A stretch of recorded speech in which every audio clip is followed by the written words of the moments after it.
Starting. Okay. Charlie's Angels. Uh, okay, we are live. Okay. Hello, everybody. This is Dinner Party with Micki and Liz, and we have a guest tonight. And I'm going to take a second for people to join us because I think we're going to have a really nice group of people at our dinner party tonight. It's exciting. We were joking that this is either the Charlie's Angels version of dinner party, or maybe we're the culinary version of sisters-in-law.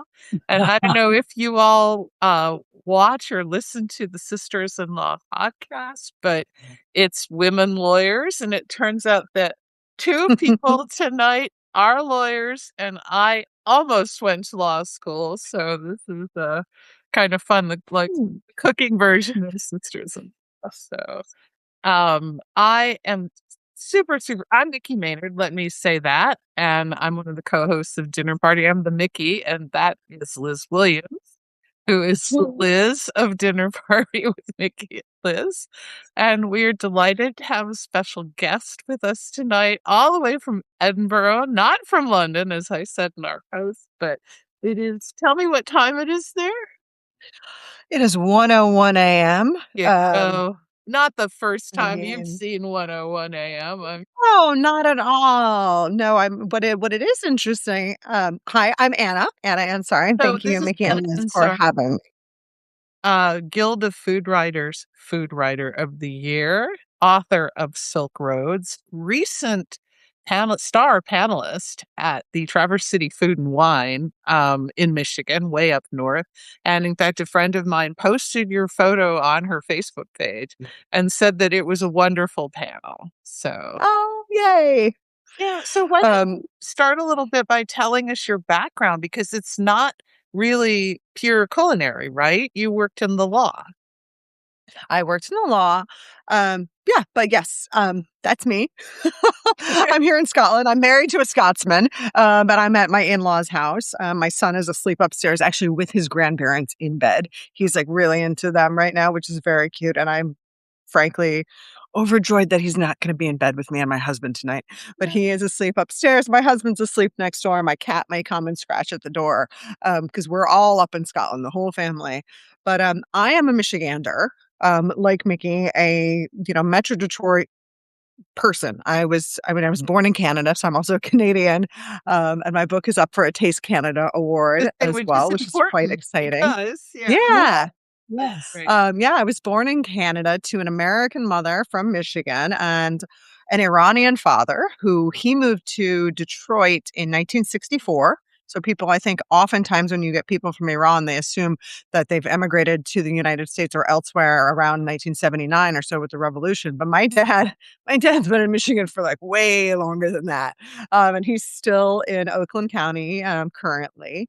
But I grew up in Grosse Ile, Michigan and Bloomfield Hills, Michigan. And in 1997, I went to China for the summer. I was 15 years old. I spent my 16th birthday in China, and I sort of started, I think, really engaging with the world in a much broader sense than I would have had I, for instance, gone to Europe for the summer or gone to, camp up north or in Canada, which are all valid, wonderful things to do, right? But my parents were like, no, you're going to China, which basically changed the entire trajectory of my life in a way that I can't, like, it's one of those things, like those sliding doors moments where I'm like, what would have happened had I not gone to China that year? Because I ended up going to China again after I graduated high school, living with a Chinese family for a year, learning to study Mandarin, speak Mandarin, study Mandarin, study Chinese language,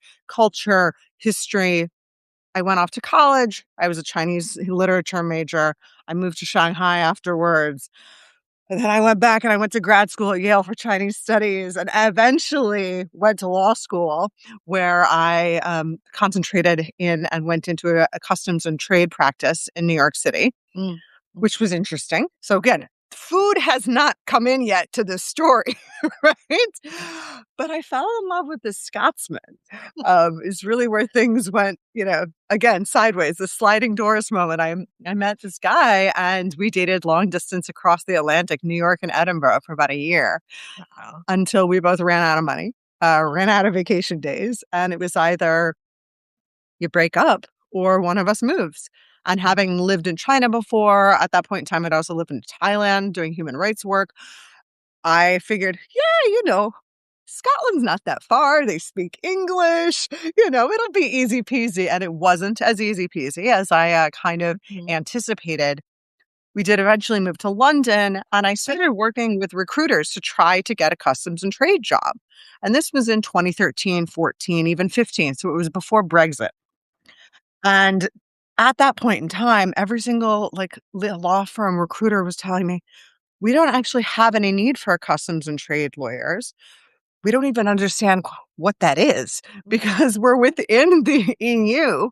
So we're in this customs union where we're not having to deal with this cross-border policies or, even the EU level trade deals were done by the people in Brussels. They were not, there was nothing going on in the UK. And so I'm sitting here like, but I worked so hard, I went to law school. I took the New York bar exam. I've blood, sweat, and tears my way into the legal profession. And now what? And I came up, it was a non-starter. I couldn't get a job as a lawyer. I was massively upset by this. It's really a difficult thing to sort of have a career and then not be able to continue it. Like so many, frankly, immigrants, you move to a different country and you cannot practice what you were practicing at home. I know my situation is very different. Yes. No, I was just going to say, and I know how lawyers identify with being a lawyer. And so it's very difficult to give that up because there's a certain status, a certain intellectual level of status that comes in there and other things like that. And there's pride, there is a pride and a professional pride, a professional sense of a sense of worth and self. As we were chatting before we went live, I was saying, to Liz and Micki that I still pay my New York bar dues every 2 years. I remain a New York State admitted attorney. I'm a non-practicing attorney, but I will not give that up, despite the fact that I know I'm not going to practice law. So to have to actually give that up was very challenging. Emotionally, personally, professionally, but I fell into food. And that's my book. And I basically started, I've always been a host. I've always enjoyed a dinner party. This is a different kind of dinner party for me, a 1 a.m. chat across the world. But it was during COVID, I started cooking a lot more, as so many of us did. And I had a small child, and I really kind of took that challenging time and turned it into an opportunity to both explore my roots in terms of Persian cooking and also sort of the comfort foods of China that I had spent, my teenage years eating as well. And then it kind of exploded. I just kept cooking more and more and more and using cookbooks and using food as a way of kind of escaping from the walls of my house, basically. I had a 1-year-old. And my husband was working on a small desk. He's a lawyer, by the way, also in our bedroom. And so it just, that's the kind of start of my real food journey. I ended up recipe testing during COVID, entered a writing competition, shortlisted for that, did not win, but I won. I got an agent out of that. An agent approached me after that, and she said, I love your writing. I know you've been recipe testing for so-and-so. Let's take this project that you submitted to this awards and let's expand that into a book proposal. Let's turn this into a cookbook.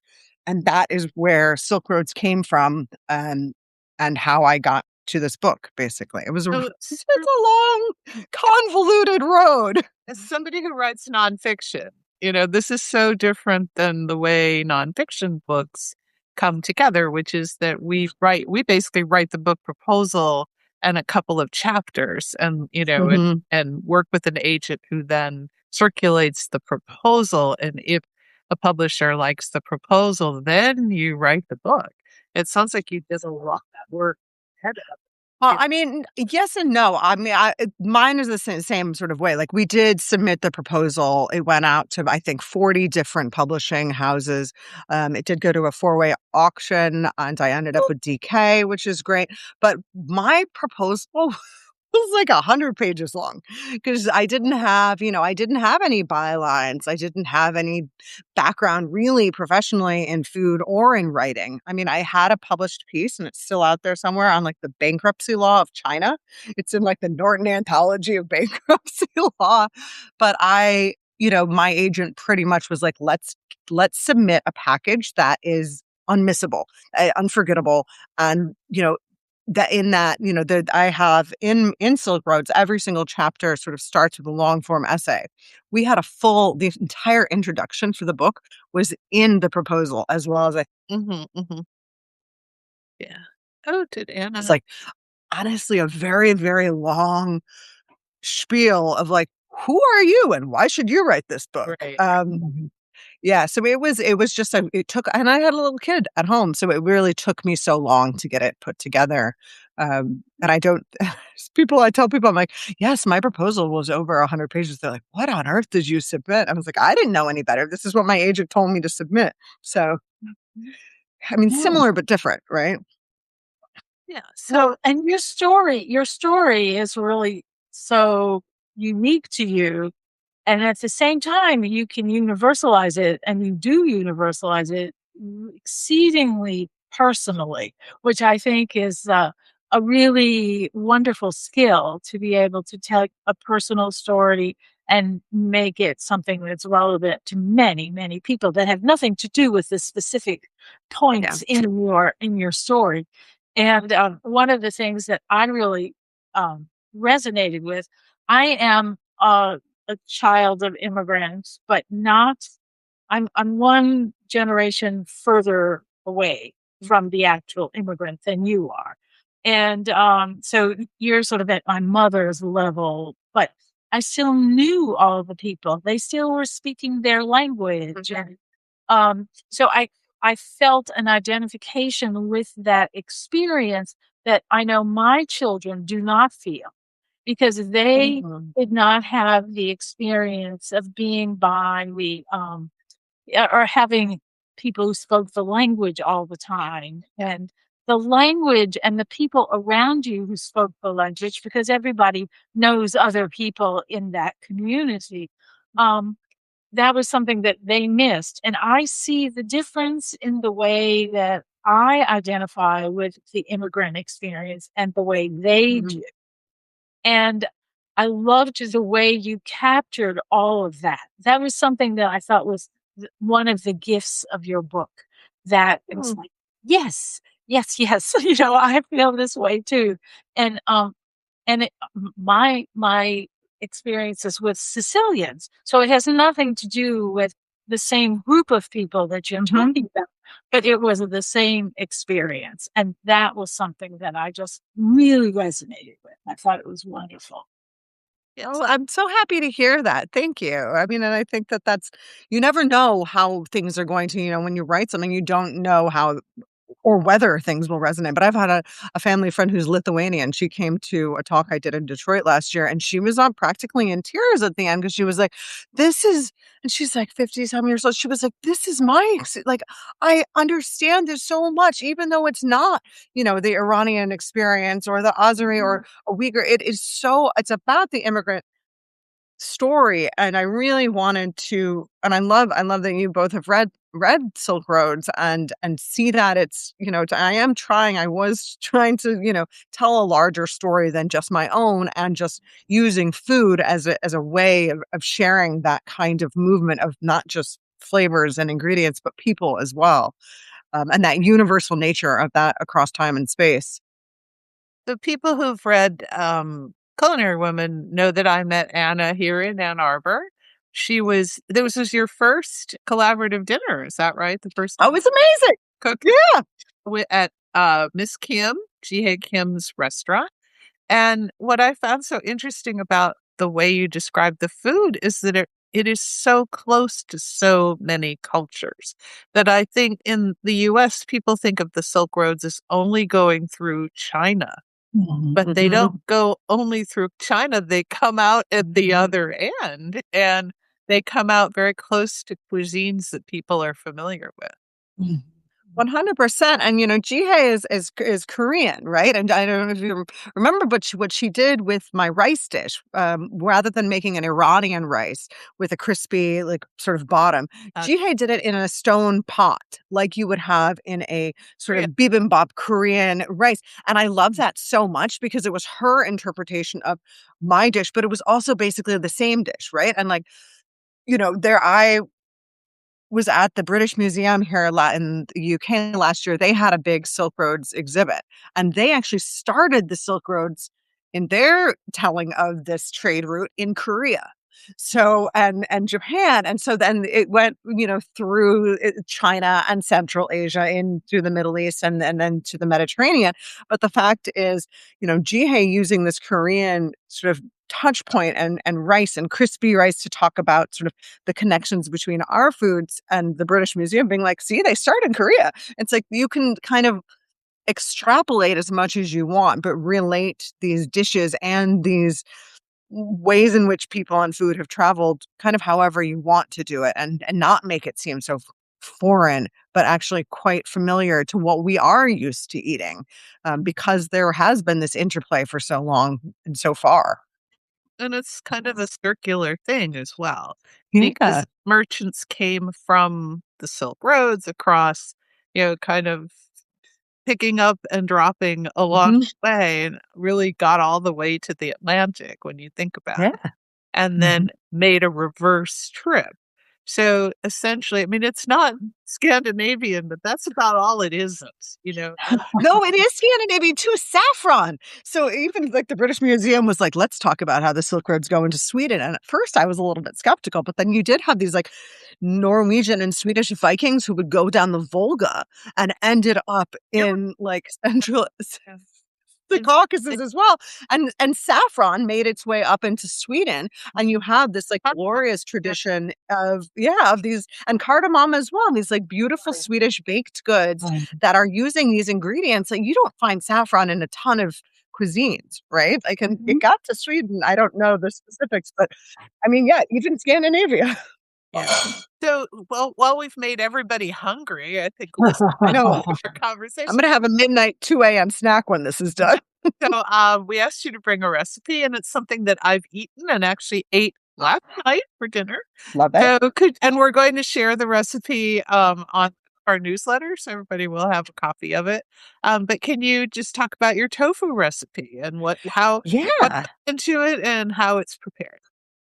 So, yes, I have talked about you, Micki, on a couple of different panels and whatnot. To be like, this journalist in Ann Arbor had this tofu, and she didn't think she liked tofu that much, but then she ate this one and has really enjoyed it, and that she cooks it at home now. And so I'm like, that makes me so incredibly happy. But this is a tofu I call zhiran tofu. Zhiran in Mandarin means cumin. And tofu is tofu. So it's a cumin tofu dish. And it is based off a dish that you'll find in a lot of Chinese restaurants within China and outside of China now, but is originally a Uyghur dish from the Turkic people from northwestern China in the Xinjiang province. But it's typically done with little tiny like slivers of lamb that have been kind of like flattened and just they're just like tiny little bits of lamb stir fried with a lot of cumin and some chilies and onions and MSG and salt, citron peppercorns. And I have, my mom is a vegetarian. My sister's a vegetarian. One of my best friends is a vegetarian. Also, I love tofu. So I kind of really wanted to recreate that cumin lamb dish, that Uyghur cumin lamb dish that I've been having for 30 years. Oh my gosh, it's been like 30 years since I've been going to China. But, for 30 some years, I've been enjoying this dish as a lamb dish. And I really wanted to be able to share that kind of same flavor with non-meat eaters and red meat eaters as well. I could have tried it with chicken, but it wouldn't be the same. And I love tofu. It's easy to, it's so good. And what was I going to say? something else about the tofu. But it's just a quick little stir fry. You marinate the tofu for about 15, 20 minutes, and then you stir fry it up, and then you just enjoy it like I've had it cold now. It's really simple. It's really just exceptionally good, and I love that people are making it and enjoying it, and it's just I'm excited for your readers and listeners to have access to that recipe and hopefully try it out themselves. Well, and I think a lot of people are interested in protein sources that are not meat sources, Yes. especially now that everything is so expensive. This has been a summer of rising prices, and yet tofu seems to have stayed fairly Oh, affordable. nice. I mean, I have a Chinese, I guess I should call it Asian because it's just everybody's in there, but they have a dairy case, and I could choose Mhm. 9 different tofus. And I've Nice. played around with all the different, the silken tofu and the medium tofu and Mm. the heavy tofu and all that, just having fun with tofu. And the one Well, thing that I like so much about this recipe is that if I wanna make it spicy, I can make it spicy. If I don't yeah. want it as spicy tonight, I don't make it as spicy Yeah. tonight. If I want a green with it, I can do that. If I want brown rice with it or Mhm. noodles, I can do that. Mhm. So it's a very adaptable recipe. It is, and I think, the one thing I'll say also about the recipe, first of all, you can make it less spicy, but you shouldn't, make it less cuminy. There's so much cumin in it that other fellow food writer I know here, she was like, "Anna, I think there's a typo in your recipe. It says, what is it? It says 3 tablespoons of cumin seeds. Mhm. I think you mean 3 teaspoons." And I was like, "No, I don't. No, I don't." It's like, I mean 3 tablespoons, and you will thank me for it. But I do think, it's in addition to obviously the price of tofu, staying, affordable. One thing I am very proud about in my book is that it doesn't sort of require a lot of super expensive ingredients in order to recreate these dishes that manage to, transport you to China or Azerbaijan or Georgia. These are all kind of basic pantry staples anyway: salt, pepper, cumin, some tofu, rice, and herbs. There's not like, hey, I've got to get on the internet and find these specialty ingredients that I'm not going to get in my local grocery store, and they're going to cost me a fortune, and I'm going to use 1 teaspoon of it, and then it's going to go in the back of my pantry because that irks me to no end. Uh, Mhm. so it is, across the board, I think a relatively affordable cookbook as well, which I'm, very proud of.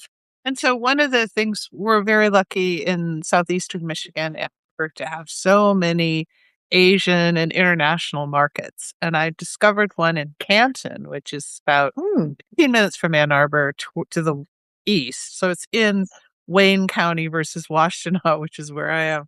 And Bombay Market has a whole aisle of spices. And the spices come in different sizes. This you can get a 2-ounce packet, even 6 ounces, a pint, whatever, and they have a coriander cumin ground mix. And Ooh, I don't know, I was going to buy cumin and I thought maybe I should try this.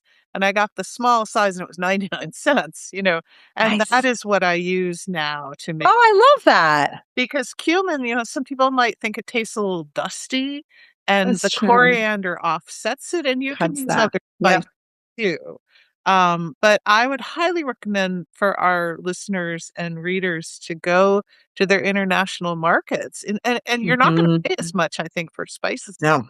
I mean, Oh, I don't think there's any question about that. The international Mhm. markets have spices that are so reasonable compared to Yep. McCormick, which are one of the big American Mhm. brands. right.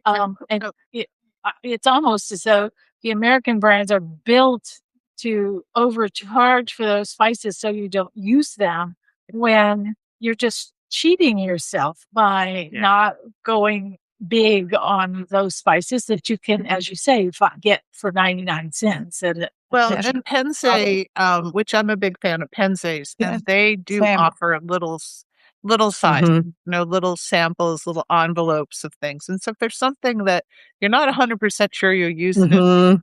Yeah, I would highly recommend just get the smallest one. Yeah. It'd be enough for one recipe. And then if you like it, get more. Yeah. And if you don't like it, then you're not out, $45 or whatever. Right.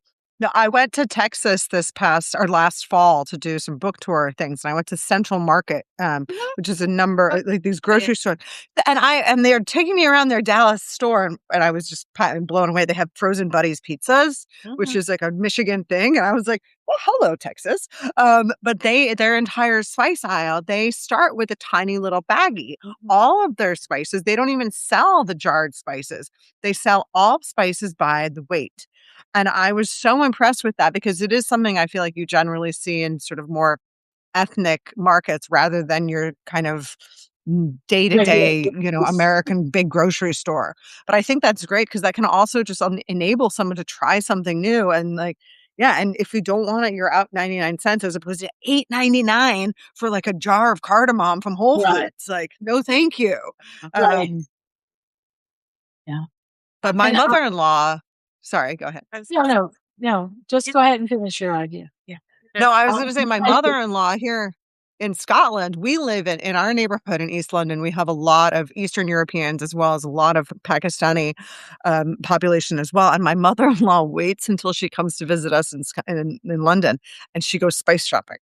She will like go to the little place around the corner and she'll buy her vanilla beans. She will buy cinnamon. She buys all of it. She waits till she comes to London because even, in this area in Scotland, though Edinburgh is like quite a diverse place, you actually find you're getting more Chinese supermarkets and not kind of South Asian ones where you would find the sort of like warmer spices. But yeah, she's like, I got to go shopping in Walthamstow. So, yeah. And I've gotten to the point where I'm buying spices whole and using. I've got just the coffee grinder that just set aside to grind my spices, and then just run rice through it or bread or something to clean it up in between different spices so one doesn't contaminate the next one. But buying spices whole is another way that you really save money, as well as get a really, really fresh flavor from the spices because it's not already ground sitting there in a jar. And I think that makes a big difference too. 100%. My problem with the grinding spices, I love a whole spice and I have all the whole spices and I'll toast them often or more often than not, actually, and then grind them. But when recipe testing and writing this book, I was like, oh, I cannot be bothered with that. Like, give me all the ground spices. I'm like, I'm too lazy for that. Give me that ground cumin, ground coriander. But I think that, you'll save a lot of money getting the whole spices and you get far more flavor than you would otherwise. But smart. So the rice thing in the coffee grinder is smart. I'm gonna do that. Rice is perfect. It gets rid of and you can start with a different spice without any lingering flavors from the other. Nice. Very good. Yeah. So you just got back from northern Michigan, beautiful Traverse City. So the Traverse City Food and Wine, so it is not associated with the magazine that I write for, but it's becoming a pretty significant festival. It's only been around for 4 years. What did they tell? 2. This was the second year. Yeah. So Traverse City Food and Wine, tell us what you did there and what your impressions were. Honestly, it was so wonderful. I like, if you've been to northern Michigan in the summertime, you will know that it is one of the best places kind of to be in the world in the summer. Like, there are not a lot of places that are like northern Michigan, and this festival kind of was celebrating the season, celebrating the producers, the produce, the wineries there. And it was like actually extraordinary. And I couldn't believe it was only the second year because it was so well organized. It was so well attended. I think that the quote unquote grand tasting on Saturday had like 1,200 attendees. Like, it was massive. I was up on a jumbotron, but I did a number of events. I started the week off by doing a lunch in the vineyard of Chateau Grand Traverse, which I believe is the oldest winery on the old Mission Peninsula up there. And they've been around for 50 years. I think 1 out of every 6 bottles of Michigan wine sold in the US is from Chateau Grand Traverse, a very specific um, number there. But we did Silk Roads recipes, and about 30 people were seated outside under a tent. We got supremely lucky with the weather, and it's Chateau Grand Traverse is on the peninsula there. You can see the water on both sides. It's at the highest point on that peninsula, and it was just like magical. It was so beautiful, and I got off the plane, I ran over there, I started prepping with the chefs who were, at the chateau on a regular basis. Went to bed, got back up the next morning, did it again. We had this truly spectacular lunch, and we made my Georgian pork mitzvati, and my husband came as well, and he was like, "Anna, this is the best cook of this pork that I've had." And it was like they did such an excellent job, and it was just so wonderful. Everything paired with their wines. I mean, it was fantastic. So that was the first event. I did a panel about cookbooks on Friday with Martin Sorge, who is a baker based in Chicago, and then he also has a house in northern Michigan. And he won the Great American Bake Off or Right. something like that a couple of years ago. He has a new cookbook out, Great Lakes Bakes, and it's all about Midwestern baking. He has, I think, a Germanic heritage. But it was me, Martin, Abra Barons, who is an incredible Michigander and cook who's based at Grainer Farms, but is also moving to Traverse City to start a new cooking school up there called Everyday Cookery. So me, Martin, Abra, a woman named Lindsay Gardner, who is a also Northern Michigan-based artist and also cookbook writer. And it was moderated by Matt Rodbard from Taste podcast and website. So it was just like a fabulous conversation for about an hour, like ins and outs of like writing a cookbook, promoting a cookbook, what we love, what we have find challenging. But it was a really, really great panel. Really fun. Just a joy. Saturday, I did a demo in front of all these people who were there with 2 different giant television screens. My sister and my husband were in the crowd, and apparently my sister told me that the woman behind her was like, "Wow, this is better than the Food Network." And just up there like chopping. I made I have in Silk Roads, I have something I call the Silk Roads stuffed fish. And so I made the stuffed fish with a Michigan Lake Superior whitefish that had been caught that very day. It was beautiful. And then the chefs in the background, get this, the people who were preparing all the tastes for all of the attendees were teenagers. They were juniors in high school from vocational schools across Michigan who had come with their instructors, and they were being graded, and they had, adult chefs overseeing them all, but they were preparing all these like bites, and it was just so incredible to see these like young kids in their chef whites, making my food and then like making Jihei's food. Jihei Kim was there. Albert Barons did a demo. Andrew Zimmern from the Food Network was there. He complimented me on my sneakers. It's like, you're never going to remember me, but maybe you'll remember my shoes. But it was a really, really, really wonderful afternoon of food and just demonstrations. And in this plaza, there were just, I don't know how many, like 50, 60 different restaurants or wineries or small producers from the area. And your ticket got you access to taste all these foods. Wow. So it was really wonderful. And then I did our dinner. It was really fabulous, and the weather was perfect, and it was just joyful. Everyone was really, really happy, and like not just the people, presenting, but like you could just feel this energy of joy and delight. But and then I did a dinner that I kind of curated at Grand Traverse Resort that same Saturday night, where basically the team at the restaurant there had a copy of my book, and they interpreted some recipes according to their tastes. And we had a nice dinner there that evening as well. And then the next day I slept in. But it was busy. It was busy, and it was really, really wonderful. And it was just, honestly, I couldn't believe it had only been 2 years. I hope they bring me back. I want to go there every single year. And I think there's really been a push to make Northern Michigan a foodie destination, and rightly so. Like, you've got such gorgeous produce and such passionate people in the food and wine and like cheese. Like, I love the Leelanau Cheese Company. You've got these great products up there. So yeah, it was really wonderful.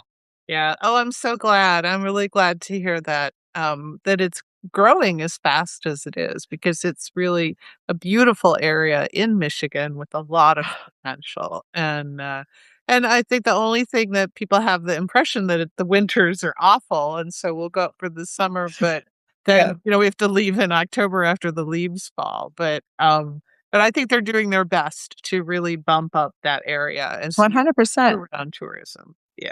Honestly, there was a couple at my dinner at Chateau Grand Traverse who was there from Texas. They now have like direct flights from Houston, I think. And they decided to come to the festival, and they booked some events, and it was their little summer vacation, and I loved that. Um and it was a joy. It was just a surprise. And I think that, the more you can open up sort of these spaces that people are less aware of, and especially, I'm quite proud to be from Michigan, and I'm so proud of what we have there. And it's this kind of hidden gem in the US in some ways. So they're definitely highlighting that it should be known by more people. So I wanted to bring up something that you mentioned on your Instagram, which I think it was your Instagram, which is how difficult it is to promote a cookbook. And Liz, having been through constant promotion of your cookbook, and me Right. having written multiple books. But talk a little bit about that, because I think a lot of people don't realize just how hard it is not only to write the book, test the recipe, so in my case, fact check the book, then introduce the book, get attention for the book at the beginning, hope it wins an award, and then it has a life after that. It really is, I don't know, cool. I mean, honestly, I didn't know what I was getting into. No one no one tells you what happens. No one tells you what's gonna happen, and I kind of assumed, all right, I've written this book, and, like, the publishers, they've got PR, they've got marketers, like, they're gonna go out there and they're gonna, like, ring that bell, and, like, people are gonna buy my book. No. No. You're gonna be up at 1 in the morning in Scotland at a dinner party with Micki and Liz because I one more time. Yeah, hold the book up. That's a good idea. People can see the cover. There you go. We'll have a link to order it in our Instagram. But honestly, I think I'm someone I am so proud of my book and really passionate about not just the recipes, but the stories, both personal and sort of more universal and historical, that are in, this tome here, that I want to promote it. I want to be out there talking to people. I want to do these lunches and dinners in Michigan. I'm doing one in Scotland next month that I just found out is sold out, which is really shocking and amazing. That's great. But, that's all on me, and it's tiring, and it's emotionally exhausting at times, and quite lonely, because you are kind of doing this all by yourself in some ways. Yeah. And, I think for some people, for me, it can be really difficult. It has been really difficult. This has been a really eye-opening experience and year. But I'm also, I think, Liz, it's like we're trained as attorneys. We work hard, it's Yeah. like, Yeah. like, Yeah. and I kind of Suck don't it up. stop. Suck it up. You suck it up, and it doesn't matter if you're tired, because you got to get those hours in, right. and I think that, I am a really hardworking person, and I do like I said, I really believe so much in this book that I'm willing to sort of put myself out there to go chat with people, whether, like, I just went to this thing tonight and was like, hi, I'm Anna Ansari, like, before I can, they're like, what are you doing today? I was like, oh, I got a Substack live at 1 a.m. Like, I'm the kind of person who is willing to do that, and not everyone is. And I think that that's where it can be really challenging. I have friends who have written exceptional books that I think should get a lot more attention than they have, but it is not within their wheelhouse to self-promote. That's just Right. not something they're comfortable with. And I don't even think it's self-promotion. Like, I'm not trying to promote me, Anna Ansari. Like, Mhm. I'm trying to promote the book, right? And the ideas in the book, the ideas Exactly. It's of the connections and the people and all of that. It's not just the book itself, it's what's in no. the book. Yes. Exactly. And people keep telling me, by the way, and I think my book is beautiful, but I cannot tell you how many people have been like, your book is so beautiful. And I'm like, thank you. I don't think you've read a word. Like that's not just a pretty face, but because but because I do feel like I want people to read them. I want, people to have the experience that you're saying you had, Liz. So I'm really just I'm constantly trying to share that. And if that involves me speaking or sharing food, and maybe then, rather than having someone buy the book, at least I'm able to sort of get these ideas across somehow. Um, but it is hard. And like, If no I one can, tells you anything. if I can tell you a place where I never expected to be, but which was actually a good venue for selling the cookbook, a grocer that sells a lot of, because of the Sicilian heritage of the grocer personally, read the book and said, I think a lot of people who come to my grocery store because I sell this or I sell these wines and whatever might be interested in your book. Will you come and sign the book at the grocery store? And basically, there I was sitting with the same people who were giving out little samples, of their whatever their product is or whatever. And some of them were just being paid to do that and whatever. There I have my cookbooks sitting on the table with me. And people stop and they ask you, why are you here? And all of that. But still, it was great experience and great promotion because he was right. There were people there who were very interested. So, you just never know. And also, Never know. I think it really helps, at least certainly it helps, psychically, that when your friends see your book somewhere on sale, Yeah. that they post, So I had a whole group of friends when my book came out, the most recent one, the Zingerman's one, that saw it in New York, saw it in Cleveland, Nice. saw it in Yeah. San Francisco, and they would take a picture of it and send it Mm-hmm.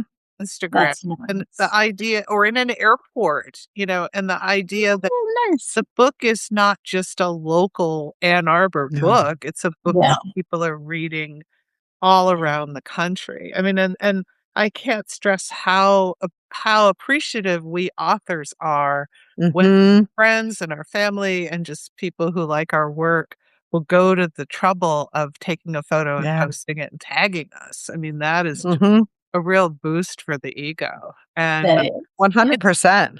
yeah, and it is interesting because I gave a talk in June, I think it was, and it's 4 years since my Zingerman's book came out, and much has happened to Zingerman's in Yeah. that 4 years, and I noticed today on their Instagram that they're publishing the Zingerman's Deli cookbook.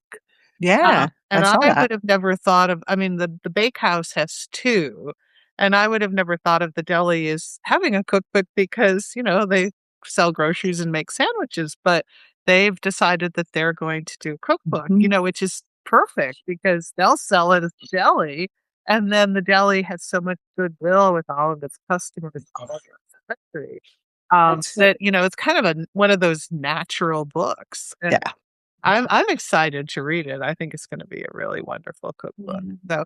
So I'd Oh, like to I'm know, sure. what comes next for you. Now you're a finalist for the award in Canada. What's going on in Canada? So I Silk Roads, not me. Silk Roads is nominated for the Regional Cookery Book of the Year, which is like regional or international in the Taste Canada Awards. I'm up against some really, really excellent books as well. That award ceremony is October 25th, which happens to be my wedding anniversary. So I think my husband's going to come with me and we're going to have a little weekend in Toronto.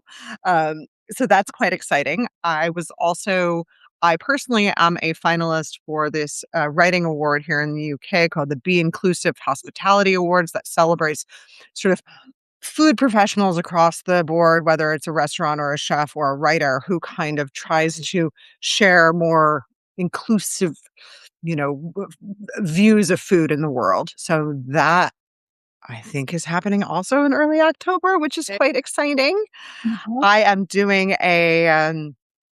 now a sold out supper club up here in Scotland at the end of September. And I am in talks to do a a supper club in Detroit as well in late October also. Once I get my ticket booked, I'm like chatting with some people down there. Yeah, so that's the next plan, is just to keep doing this, and I have ideas for other books that I'm kind of working on, some proposals as well. But, in the meantime, I'm testing some recipes for BBC. I have a piece that I'm writing about my story about offal, like eating offal over the years, Okay, which, sure. Oh, interesting. So, uh-huh. the Korean show that's called Chef in My Fridge? Have you heard of that show? Mhm, So, Chef in mhm. My Fridge this last time on Netflix did an offal challenge. So Mm. this one celebrity that they had on basically Uh-huh. likes offal, and he had the chefs make offal dishes, and it was fascinating. Nothing that I mean like sweetbread, and that's it. I like sweetbread. Things that I've never seen before that apparently you get in South Korea. And Yeah, and China too. I've eaten some weird yeah, stuff. look up that episode and see. Okay, I will. They each did 3 dishes with offal, and that's what I think Ah, for us as writers. I mean, we get inspiration from every Right. Right. so, and I think a lot of yeah. people think, "Oh, you go to a restaurant and you get, inspiration to do things," and I do, and obviously the tofu, I got inspired because I had it at Miss Kim's, but we also just pluck ideas from 100%. yeah, yeah. No, I was at a talk tonight with Fuchsia Dunlop, who's a great British woman who writes about Chinese food. And she was talking about fermented tofu and using it, and how she decided to kind of like crumble it in and whisk some water in and kind of make it into almost like a cacio e pepe kind Oh, of cream cool. sauce for her linguine. And I'm like, this is so smart. Like, I should do this. But it's just even, little things that you can overhear from somewhere. You never know where something is going to, inspire you. Um, but so, yeah, I gotta make my fermented tofu cacio e pepe soon as well. But I'm really trying to work on my Substack. I have one, not nearly as robust as either of yours, but When I you feel as decide though it's have a Substack live, you can invite us on. Yes. I will. We can have a dinner party. I'll wake you guys up early in the morning. Take us Right. early. Right, exactly. So, well, it's No, been yeah, thank you. delightful to have you with us. And I'm Same. just so Thank you so excited much. that we were able to do this. And Yeah, yeah, me too. And thank you so much for staying up late so that this It's could work. great. I watched a Harry Potter movie to keep myself awake. I was like, if I go lay down, if I go sit down, I'm going to fall asleep. And I was like, I'll just watch Harry Potter. Uh, when in Scotland. Yeah. well, we'll let you go. And thanks Thank again. you so much, ladies. It's such a pleasure. And just thank you. And thank everybody who's tuned in to listen and, to follow along. So thank you all so much. Truly. And, this is my book. It's That's called the Silk book. Roads. Okay, take care. And thanks to your mom. I think your mom is I on. hope you're Oh, yeah, she is. Hi, Sue. And my Aunt Denise is there too. She's in Michigan as well. And thank luck. you, Isa or Isa. Yeah. Thank Yes, you so thanks, much. I Lisa. appreciate that. Hello, Lisa. Happy birthday. Oh, happy birthday. Thank you, ladies, so much. Thank you all as Take well. care. Yep. Thank you. Bye. Thanks. Bye. Okay. Well, thank you everyone for joining us. And just a reminder that if you missed any of this conversation, we're going to post the link on both of our Substacks. Mine is Culinary Woman and Liz's is Silk Roads Cookboo. And Take a big one. Yeah. do you have anything to update people with? Well, the only thing I have that's kind of an update has to do with the ongoing saga of Gourmet Magazine, Oh, the online magazine. So they have been operating as the magazine, online magazine, the Nameless magazine, and they're expecting in the next couple of weeks to announce their new name. And so we don't know what it is yet. They haven't gone public with it, but they have said that they are soon to go public with it. So if anybody cares about this, which is something that I found an interesting story with the sort of David and Goliath kind of uh, power struggle there, I think people could follow to find out what they become. Okay, great. So just a reminder, we will post a link to the video if anybody missed it or if you would like to share this with your friends. And then the next issue of Culinary Woman comes out on Sunday, and the next issue of Tip of the Tongue comes out on Sunday. Right. Great. So we've got a really exciting lineup of people to join us this fall. There's all kinds of new cookbooks coming out, and we've invited chefs, we've invited authors. We're going to have a very interesting lineup at our dinner party in the next few weeks. So we invite you all to stay tuned and come back and join us. So with that, we'll say goodnight. Night. Bye bye, everyone.